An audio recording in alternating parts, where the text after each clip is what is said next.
You mentioned to taking it seriously, the future of the sport, evolving it, growing it, going through whatever challenges present themselves, and just trying to leave it better than we found it. You're very much, in terms of looking at the future of everything, AAA. AAA. You were in Mexico City. You're there at the monitor. What are you seeing in terms of what you're doing now and what you want to do with the future of sports entertainment, pro wrestling, and the sport in general? Yeah, helping out with creative and doing some stuff with AAA. I'm trying to, like, my vision is to almost take a step back, Okay. to step forward. I'm really high on the physicality and the actual in-ring stuff and things making sense, which is kind of difficult from where I've come from, and then working with AAA. Oh yeah. The lucha. The lucha libre legacy is incredible, right? With the mask, and then there's so many, like, as you are a legacy, there's so many. There's this guy who then has a son who has a son. So all these legacies and all this culture is in there.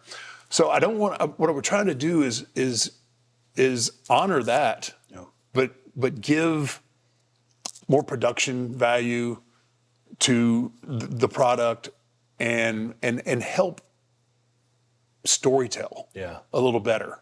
I think that's the biggest thing. Like, talking about incredible athletes and the things that they can do is it's amazing, and the following they have is amazing.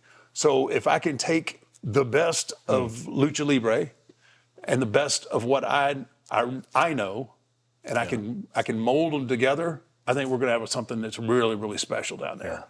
And but that's the key is not trying to make AAA Lucha Libre. I'm not trying to make it Raw or SmackDown WWE. I'm taking some elements of that, adding it to what they already do, and try and make a product that everyone will want to see. And it's an alternative. It's just like the other company, Raw, SmackDown, all these other TNA.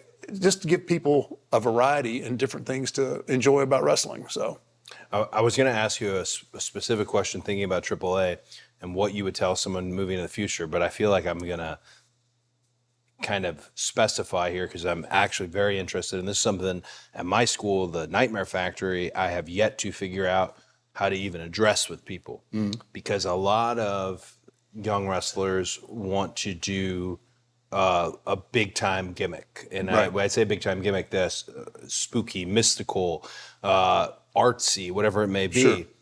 And I heard a term the other day about someone backstage, and I thought that's the craziest thing I've ever heard. They referred to somebody as a proper lighting guy, and because they needed all the smoke and mirrors, but they couldn't be seen in this setting. And I thought, that's not the case with you, in a sense that you were out there full Dead Man, and this is throughout all the runs, American Badass, Dead Man, everything, as striking and jiu-jitsu got involved in it, and like all your evolutions, all that, you still were able to be in some of the greatest backstages of all time, not proper lighting, and it didn't break the mold on the character. What do you tell someone who's entering that space of 100% layering on a big time gimmick? I could say proper lighting, but something spooky, something mystical, something that's really fantastical. What would you tell them about how do you get it actually? Because to me, you're this anomaly. Whenever we talk about this, and then Bray Wyatt, an anomaly in terms of they were able to make it work. The bell rang still, and they were wrestlers. So what's the secret to that formula in terms of being that gimmick? And I don't want to use the word gimmick, but being that character, but making it translate into all facets of how we do TV. Yeah, as corny as it may sound, like you have to believe to a certain degree that you are that gimmick. And again, that kind of goes back, people, oh man, you lived the gimmick, you did this and you did that. It helped me when I was in the airport and I was all in black and people like, oh crap, know who that is. Yeah. Like, although I wasn't in my ring gear, but it was obvious, like, dude, that's the Undertaker. Yeah. Right? And although it was different, but it was the same. And, you know, my interactions were always very, very calculated with people. Yeah. That outside of our dressing room or whatever. Yeah. I mean, they got to see me, but I was very calculated. So living the gimmick but you have to believe in what you're doing, right? You can't just like, okay, I'm this guy now. This is what I am. You have to find something that resonates with you, right? You have to have that. Sometimes it could be, it's even luck sometimes.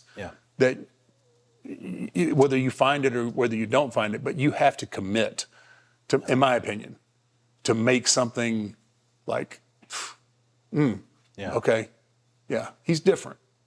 Like I knew people that knew I wasn't dead.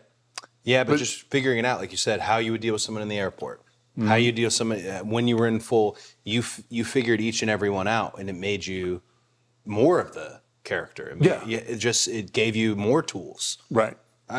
John Cena explained that one time about when he was doing the rap gimmick and he was rapping everywhere. He'd go to a station he'd do local press, and he said that's where he figured out his rapport. That's where he figured out his kind of brand guidelines. Right. To basically stay in it all the time. Yeah. To stay in that all the time, but without insulting anyone either. Yeah. To me, that's that becomes the difficult part too, because even early on, they would they would book Paul Bear and I to do Regis and Kathy Lee, right? Love it. I love it. Yeah. And it's like, I'm hearing it and I'm going, why would they do that to me? Yeah.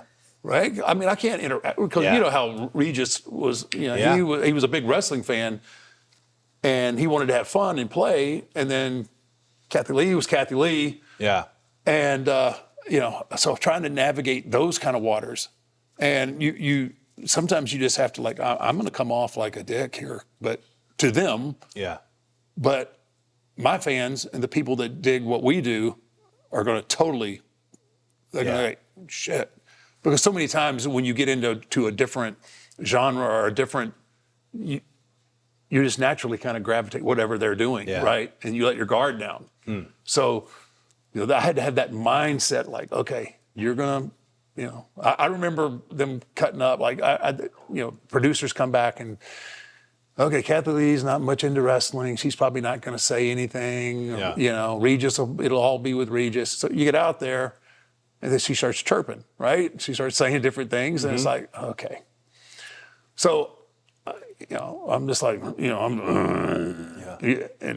like, oh, you're in a bad mood, and where you want to, like, the inside of you just wants to, like, shut up, like, I'm working here, right? But obviously you can't do that. No, but you have to. You just have to make the best of it. But there were times where I had to live it, and there's layers to live in the character too. Around the time you mentioned Regis and Kathy Lee, and I wanted to ask you, and I thought I don't want to ask him a question that's like a clickbaity type question, but here we go. I do feel this is my childhood, this era of WWE and this era of WCW as well. I don't know how many people had your chemistry with Brett and your chemistry with Shawn. Mm-hmm. You were just the trio. Yeah. I feel like I don't want to ask, but I have to ask, did you have one you preferred wrestling, or was it more what you were doing in the creative of it all? Because there's always like an argument now. Mm-hmm. I loved them both growing up. Yeah. Shawn was my guy. Right. But then as I got older, I'm like, oh no, I didn't even see all this. Right. Brett's doing something completely different here. And just an appreciation for them both being so great. But you got to be in there with them, all of you, priming up. Yeah. Just getting better. Did you have one you preferred? You know what? I could lose a bet in either one of them. You know what I mean? Yeah. I did. They were both great. They're both so good in the ring. I probably had the very best chemistry with Shawn. Yeah. And But I tell you what, I've said this a few times about Brett, because Brett didn't want to talk about living this and believing everything. Brett did, and I respect that. When Brett was the champion, he was the champion, right? And he conducted himself as a champion, and from top to bottom. So, when I started working with Brett, like I was real heavy, even in my ring work with the character. Yeah. Right. I was still trying to establish all of that, and there was only so far Brett was going to go with the, as he called it, the Frankenstein gimmick. Right. Yeah. There was only so far he was going to go to put me over with that. Yeah. And I had to, obviously he was a more tenured guy. He was higher up than me, so there was not a lot I could do about it. And I wanted to have great matches, and I wanted to work with guys like Brett. Yeah. So being able to work against Brett forced me to learn how to work within the gimmick. I love it. Yeah. With and have not just a gimmick match, but to have really, really good matches. Yeah. And Brett forced me to get out of the comfort zone of the Jason Voorhees, the Michael Myers stuff, and actually put on a wrestling match. So for that, I'll always be grateful to Brett, because he pushed me and made me become better. Yeah. And then I've always said this about Sean. Like, Sean may be the only guy I've ever known that could have a 5-star match with a broomstick. I mean, he's just that talented. Yeah. But hey, I'll give you first pick. I'll take the other guy. Right? Yeah, I don't. Man. Yeah, I mean, the either fact one that of you them. got to navigate the waters in terms of you had the great matches with both of them. You're very much part of their stories, and they're very much part of your stories. I'd heard you say that about Brett before, and I think that's really cool, because at what point does that happen? You're kind of getting hit, always coming back up, getting hit, always taking so much to keep you down. For example, the amazing arm in the casket segment, which just selfishly. Do you remember who produced this segment? Was it Bruce? Probably back then. Yeah. When we did it, it was probably Bruce. Yeah. I would imagine. Yeah. Because it's as modernized and as high res as it is, it's also the most old school thing you've ever seen. Like, you felt that you took. Oh, what can we do? We can't keep him down. No, we can. Yeah. This is how we're going to do it. Yeah. And I thought, but poor you had to get just lacquered with this chair over and. But it's such a great segment. I'm glad it was Bruce, because you know how much your Bruce is everything. You're just Bruce's. I consider myself a bit of a Bruce guy, because he came back and got me. Right. He literally found me, got me, and I'm loyal to him. When I came back from WrestleMania 39, it was all so real. I don't know if I'm going to be able to a full year on this chase, whatever. And he was the first one to be there for me, and just. But Bruce, every story relates to something with you. Every story ends up going back with something with you, and I'm sure you know that already. But that segment's an amazing segment. It was selfish. I wanted to know who's behind it. It felt very much like a Bruce segment. Yeah, Bruce had most of those early days. Bruce did most of my stuff. Yeah. All of the flesh freezing vignettes in the cemeteries and all that crap that we did.